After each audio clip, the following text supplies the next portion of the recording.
Hello and welcome to your virtual lesson on irony.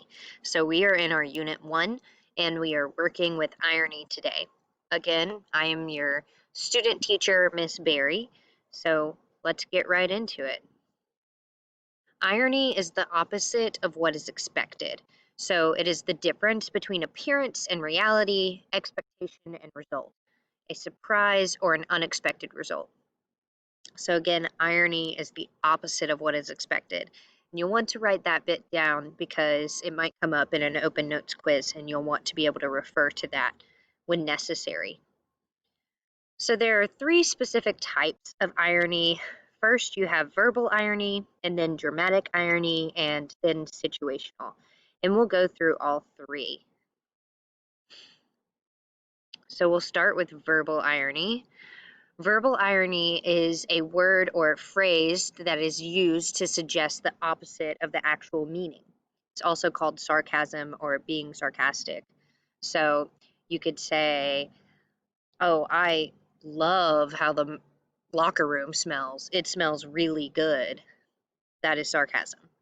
You'll want to be able to give examples of sarcasm and verbal irony in your uh, activity after this lesson. So moving on to dramatic irony.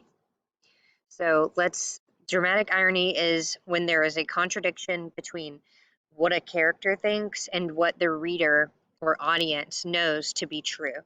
So you, the reader, know something that a character does not. This happens a lot on like Jerry Springer and talk show hosts, or maybe even in Practical Jokers when, there's a prank, like the person that's on the show doesn't know why they're there, they don't know what's happening to them, but we, as the audience, knows. It often turns out being very funny, um, not always for the person on the show, but for us as viewers. So that is what a dramatic irony is. And then we have situational. So situational is when what actually happens is the opposite of what is expected. And that is something about the situation is completely unexpected. And when we're looking at that in books or stories, it is unexpected to you as the reader or the audience, and it is also unexpected to the characters. So if you refer back to our story, The Necklace by Guy de Maupassant, you'll remember that that is situational irony because the necklace being a fake was unexpected by us and by Matilde.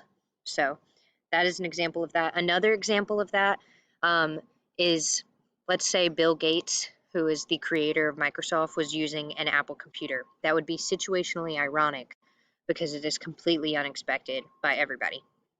So that is our conclusion of irony. And in your activity that you'll be doing, you need to give an example of sarcasm or verbal irony, dramatic irony, and situational irony. Come up with 3 of your own examples and be able to present them to us. Thanks. Y'all have a great day.